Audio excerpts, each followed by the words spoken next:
Olá, Guiné-Bissau, Angola, Cabo Verde, Moçambique, Portugal, Santo Tomé e Príncipe, Timor-Leste e Brasil. Sejam bem-vindos a todos mais uma vez ao canal Propósito Sem Opressão. Meu nome é Roberto.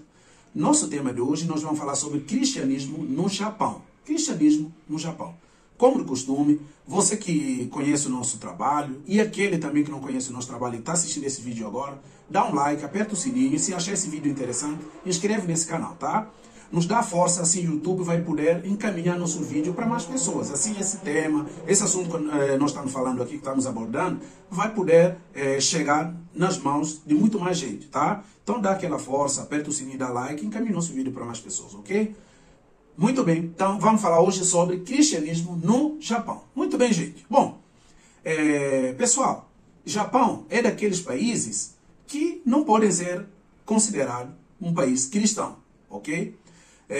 Nós conhecemos, todo mundo conhece o Japão, tem fama de um país com uma robusta indústria tecnológica, ok? Japão é um país, terceira economia mundial, ok? Provavelmente entre a terceira e a quarta posição na economia mundial, um país desenvolvido, um país com uma economia extremamente pujante, extremamente relevante no Extremo Oriente, ok? Então o Japão é conhecido pela indústria tecnológica, por desenvolvimento tecnológico, eletrônicos, enfim, em várias áreas.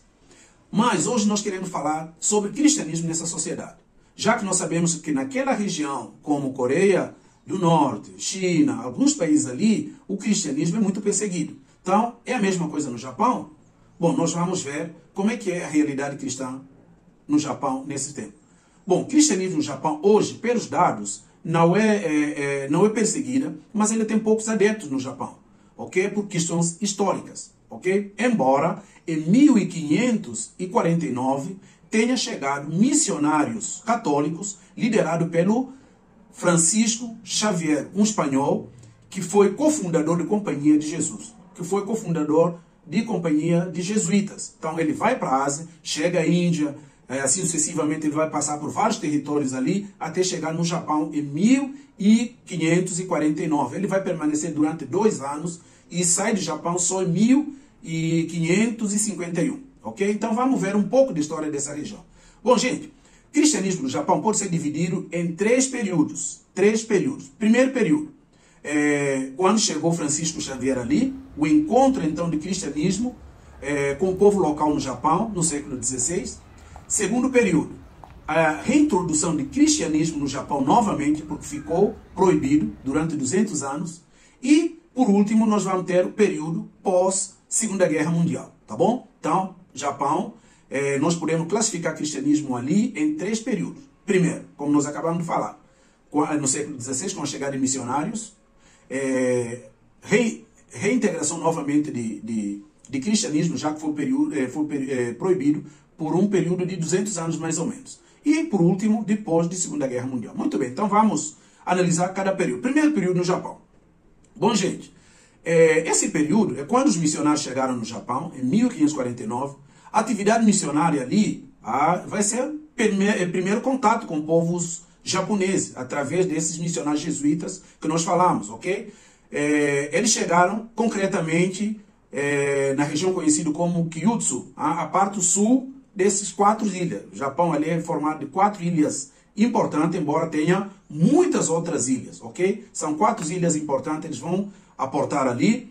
Então, no sul do Japão, esses missionários então vão começar primeiros contatos. Por volta de 1579, gente, 6 líderes conhecidos como daimyo, que são senhores militares, generais de guerra, eles vão se converter ao cristianismo. Então, isso vai ajudar o avanço de missionários católicos no Japão no primeiro momento. Ok? Até que aconteceu choque cultural. Depois do avanço, começou o avanço do cristianismo nesse lugar, como nós sabemos que a cultura ocidental, ele sempre vai contrastar com outros povos. Ok? Em nome de levar cristianismo, em nome de levar alma para esses povos que não têm alma, porque esse normalmente acabou sendo justificativa para missionários europeus, missionários espanhóis nesse caso, Francisco Xavier. Então, eles começaram certas práticas que para japoneses é uma prática não aceitável, prática contra a cultura japonesa. Primeiro, eles começaram ali, por exemplo, a consumir carne de bois, carne de vaca, matando vacas, boi. Até então os japoneses não consumiam carne. Eles usavam bois, né, na produção, ajudando na lavoura, no cultivo do arroz, aquela coisa toda. Então não era não era animal que era usado para alimentação, não era abatido para eles se alimentarem. Então eles não consumiam carne. E chegaram esses missionários, começaram a abater bois para consumo. Isso já é um fato estranho já para os japoneses. Segundo fato, eles começavam a comprar crianças, órfãos, crianças pobres, ok? Levavam para submeter a trabalho. Essa já é a versão japonesa, tá? Então submeter a trabalhos forçados como escravos, porque era a prática europeia, ok? Faziam isso também no Japão. Compravam crianças, órfãos, crianças pobres, que não têm proteção nenhuma, e levavam para servir de escravas, os serviços domésticos, serviços manuais, como escravos, ok? Terceiro fato, que vai chocar japoneses, principalmente as lideranças japonesas, é que nesse ato de evangelização, esse ato de levar Deus, a levar cristianismo para japoneses, os jesuítas começavam a queimar templos tradicionais japoneses. Então isso vai chocar certas lideranças japoneses, shoguns. Na verdade nós estamos falando do período do século XVI, é o período em que o Japão estava vivendo shogunato. O que é shogunato? Eram líderes, generais militares. É um período feudal no Japão em que era dividido, o Japão era dividido por feudos, por regiões. Cada shogun era líder da sua determinada região, ok? Então tinha leis em cada igualzinho o período feudal na Europa, ok? Então isso começou a chocar certa liderança, de maneira que um dos grandes líderes ali, conhecido como General Hideyoshi, um dos grandes shoguns ali, ele decidiu expulsar os cristãos naquela altura. Expulsou todos eles. Ok? Não podem manter aqui. Como é que vocês, questionando por que eles chegam e queimam os templos, os templos japoneses? Para eles isso era insulto, isso era afronta à cultura japonesa. E se vocês lembram, os shoguns, ok, as lideranças japonesas, eles eram tradicionais. O Japão é uma cultura tradicional. Defendia valores japoneses, defendia de unhas e dentes de guerra, porque eles inclusive entravam em confronto entre eles, entre diferentes shoguns, por conta de valores, por conta de território, por conta de influência, ok? Então, chegando missionários que começavam a fazer coisas que eram contrário à prática dele. Então, eles expulsaram missionários cristãos desse território, ok, gente?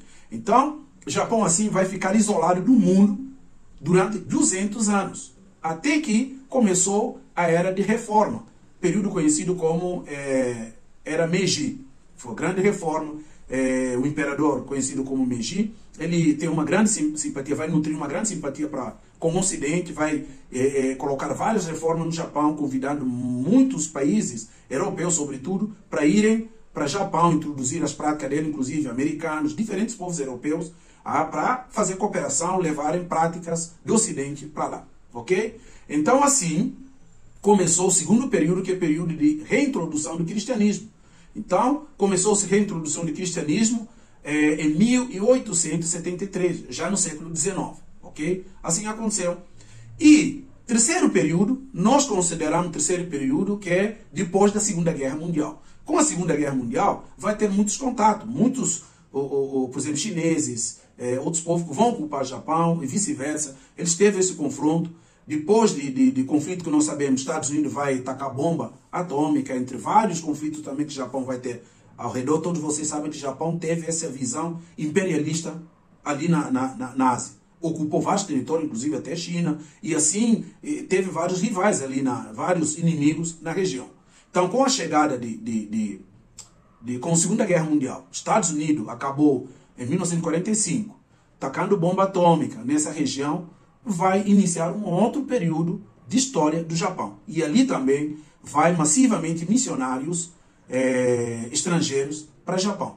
Então, a atividade cristã, logo após o período da Segunda Guerra Mundial, ele levou auxílio da autoridade que ocuparam, americanos, por exemplo, e tiveram pequenos avanços nesse período. Em 2006, os cristãos isso já há muito tempo depois, em 2006, cristãos agora vão somar 3 milhões de pessoas no Japão, o que representa mais ou menos 2% da população nesse período, ok? Então, até aqui, nós falamos basicamente da história de como chegou o cristianismo no Japão. Lembrando que o cristianismo chegou no Japão como missionário católico espanhol conhecido como Francisco Xavier, de Companhia de Jesus, que chegou ali em 1549, permaneceu durante 2 anos, e ali começou a catequizar, falar de Jesus, e cresceu no primeiro momento porque 4 shoguns acabaram se convertendo ao cristianismo. Isso ajudou a expandir a fé. Até que teve uma resistência, gente, de outras lideranças que expulsaram